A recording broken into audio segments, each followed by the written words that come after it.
Mega Flight 101. All right, I want you to imagine a plane. I want you to imagine the plane is steered by every single feeling that you're having inside of your body. So if you imagine a plane and you imagine that there are two joysticks in the front of the plane, like a pilot and a co-pilot, and I want you to imagine that fear is on one of those joysticks, right? And then I want you to imagine that on the next joystick over there is anger. Great. And then the person who's pushing whether you accelerate or decelerate is shame. Shame is down there deciding what you sprint at and what you sort of wane away from. And then the person who's on the brakes, I don't know if this is the way that planes work, but let's just pretend that there's an accelerator and a brake. The person who's on the brake, who's pumping the brake and keeping you from getting things and trying to like protect you all of the time, is, think of a good one, insecurity. Where do you think this plane is going to go?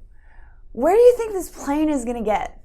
What do we do when we're making fear-based decisions? You know, you fall in love, it's the most amazing person you've ever met, and when you're with them, you are experiencing new things, they really meet you, and you start to get worried because you feel a little bit out of control. Like this person has a little bit more influence over you than you'd like, and you're afraid. You're afraid to lose it. You're afraid that they might reject you one day. You're afraid that you might get addicted to them. You're afraid that you might need them, and then they might let you down.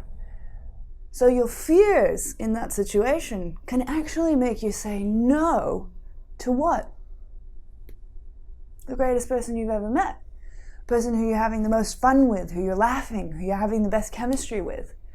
So when fear is steering the airplane, that type of, the choices that you're going to make in the world are going to be fear-based choices. When you're angry, you pop off, you clap back. Things come out of your mouth that you regret. That's why we have sayings like, I wish I hadn't said that, or I said some things I don't really, I want to take back, right? Or let's say you hit someone. Let's say something racist comes right out of your mouth. You're angry and pop, pop, pop. Something homophobic, the meanest thing you can think of, just pop, pop, pop, pops right out of your mouth. So when you're in the feeling spaces of anger, when you're in the feeling spaces of fear, that steers you through the external world in a way that is non-nourishing and non-helpful for you. We don't want to kick these feelings out. Absolutely not. But they're steering our ship. And that's what we want to create, a little bit of a break between having the feelings and letting the feelings dictate our actions. And the next group of teachings are going to teach you exactly how to do that. But I just want to paint the picture for what we're actually shooting for here. So what we're actually shooting for here is like getting fear out of the cockpit, right? Not out of the plane, just out of the cockpit. And how do we get fear out of the cockpit? We're going to throw a party for fear. We're going to create a VIP section for fear. We're going to create a VIP section for shame. We're going to, in the back of the cockpit, we're going to have chocolate, we're going to have candy, we're going to have beautiful beds, we're going to have the best music, amazing DJs. And we're going to be like, hey, fear, come back to the VIP section. We've got every single thing that you love and every single thing that you like. We've got this cozy blanket. We know you like Yorkies, so we've got a little Yorkie for you. We know you like white chocolate, so we've got white chocolate for you. Come into the back if they love like special drinks or whatever. You're like, we've got Negronis, we've got Eastern Standards, we've got everything for you. We've got somebody who you love who looks just like your childhood best friend who's going to be serving you the most delicious treats. Just come back out of that cockpit and stop steering this plane. We are going to have you sit back here in the beautiful VIP section in the back of the plane where we're going to pamper you, love you, nourish you, and give you what you need so that you stop pulling and pushing on that joystick. We're going to do the same with anger. We're going to do the same with insecurities. We're going to do the same with shame. Shame, VIP treatment every single time. Whatever shame needs, shame gets. We're going to say to shame, hey, shame, you're hitting that accelerator really kind of, really interesting way, and we really appreciate that you're trying to like, boom, run away from things that are going to hurt you, that make you feel ashamed. You're just, boom, over here. Okay, this thing made me feel a little nervous. Boom, over there. You're pushing and pulling our identity and ourself into these very interesting places in life. And we understand that you're doing it to try to love yourself, but you love us, this whole entity that we're talking about. And but you know what? We've got the most amazing party happening back here. And if you just want to sleep, shame, you can sleep. There's a quiet room with a Tempur-Pedic bed and the most amazing white noise machine. Like whatever you need, VIP. You're our VIP. Come to the back of the plane. So you get all of those feelings that are non-nourishing feelings. Non-nourishing feelings are feelings that, well, they don't feel good. That's one hint. They don't feel good. And two, they sort of push you into making choices and push you in directions that don't nourish and then boom back to you rising up in life. So who are we going to put in the cockpit? Who are we going to put in the cockpit? You know who's in the cockpit? It's the same people who set up the party. It's wisdom. That's right. Wisdom's going to get that first pilot. He's got that joystick, that main joystick. He's going to pull up right next to him, compassion. Compassion's going to be the co-pilot. And they're the ones that are doing most of the decision making here. Wisdom's sort of charting where we want to go, understanding the external environment. And you know what compassion's doing? Compassion's dealing with all the other planes. Okay? So every time you run into another person, wisdom's like, ooh, that person's kind of annoying me. They're doing things so strangely. They're really shooting themselves in the foot and it drives me crazy. It's like, hey, compassion, can you actually handle this for me? And compassion's like, I got this. I got this. Compassion is great with people. Compassion is going to go in and like charm everybody. Compassion is going to make friends with everybody. And compassion, every once in a while, is going to get himself into a situation or herself into a situation where she's hanging out, talking with someone, she's steering the plane towards a rapport with a certain person. And that person's going to be kind of mean to compassion, mean to you, to the plane, right? And the compassion is going to actually go, you know what, I have a lot of compassion for you, but I'm getting out of here because I also have compassion for me, and you're not allowed to hurt me.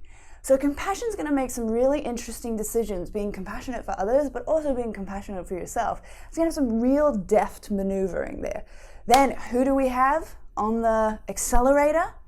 Let's put gratitude on the accelerator. That's right. Gratitude is going to be deciding when you run towards something. Gratitude is going to be deciding when you slow down. Like, hey, maybe not, you know? And then who's on brakes? Who's on brakes? The feeling space and the emotion that's on the brakes is going to be the feeling space of like playfulness, perspective, humor. It's all the same person. And then I'm going to ask you, where are those feeling spaces going to steer that plane? They're going to be steering that plane towards Dharma Pure Land. They're going to be steering that plane towards Milk and Honey Land. They're going to be steering that plane towards the most beautiful dance floor, to the most beautiful people. They're going to be steering that plane towards something amazing and beautiful that you want. Because when you're wise and when you're compassionate and when you have perspective, when you're being playful and when you're grateful, you make very different choices in your external world. Okay, so now let's say something crazy happens. Anxiety, who's been at the back at the VIP party, we've been giving anxiety everything they need. Something happens and it sort of triggers anxiety, and anxiety comes up to the front and is like, oh my God, you guys need to slow down. I cannot handle this. And they want to jump in there. You know, maybe like wisdom fell asleep, was taking a little nap, had some chamomile tea, sort of took a snooze and kind of sleeping, and then he wakes up and all of a sudden anxiety is like right there. And anxiety is starting to steer the plane. Where? Back to where it feels safe. Anxiety's like, you guys want to go there, I want to go here, this is where we're going to go, you can't take me away, I'm going to go here, right? And then like anxiety starts freaking out, and then fear, who's anxiety's best friend, runs up to the front and is like, you know what guys, I really think you should pump on the brakes, you should pump on the brakes, you should pump on the brakes. Wisdom's sitting there like, oh, whoa, what are we going to do, right? Compassion's like, man, they're losing it. I have a lot of compassion for anxiety. Maybe we should like let him hang out and let him steer. He wants to steer for a while. And it's like, well, anxiety is taking us back to this really small version of ourselves where we're shut away from the rest of the world. And fear is just running from everything. Everything we like, fear runs from, because fear is afraid we're going to lose the thing we like. Fear is so clingy. It's like as soon as you get something good, it gets it and then it freaks out. I have this, but I might lose it. Nah. So instead of ever getting anything, fear's just like, I don't want anything. Actually, I want nothing. I want nothing that I love. This starts to kind of tilt the plane like really far away. So how are we going to get those feelings to stop steering our life and to stop affecting our external world? You know what they're going to do? Wisdom, compassion, they just kind of look at each other like, we know what to do. We know who can handle this. Self-acceptance. Self-acceptance. We know you've been enjoying the VIP party in the back, but could you come up to the cockpit? Because fear and anxiety have kind of like, they must have seen something that freaked them out, and now they are like hell-bent on us not, on going where they want to go. So then self-acceptance comes up, and he's like hanging in the back with insecurity. They've been like having a mani-pedi together, and self-acceptance been like, I love your hair, oh, I love your hair, oh, you're so cute, oh, you're so cute, oh, I love you, you're the best. And they've been having this whole conversation, and they're like, self-acceptance is like, I gotta go up to the front, okay? So self-acceptance moves from the front of the cockpit to the back of the cockpit a lot, okay? No, the front of the plane to the back of the plane. The VIP nurturing section all the way up to the front, the people who are making the calls and deciding where the planes go. Self-acceptance comes in and is like, hey, anxiety, I miss you, we're in the back having a blast. How are you feeling? What's going on?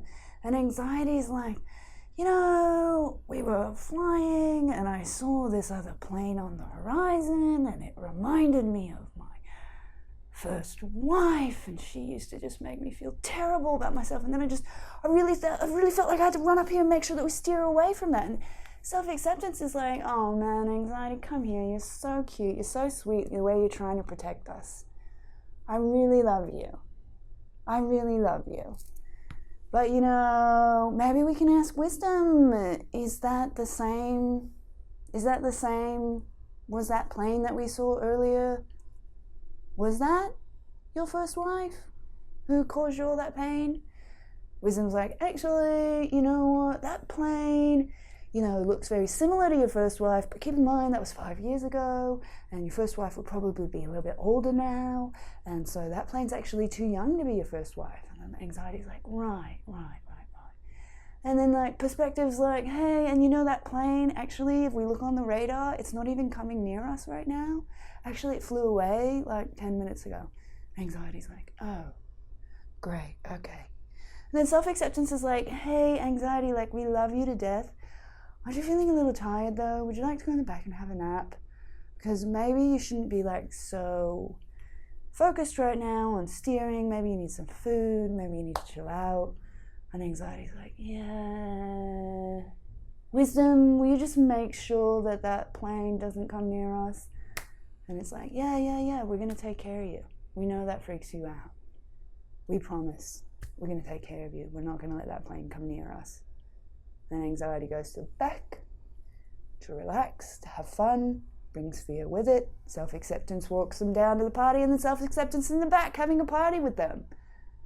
So this is what we want to do with our feelings. We want to create a real distinction between the ones that we want steering our lives and the ones that we want to accept and love.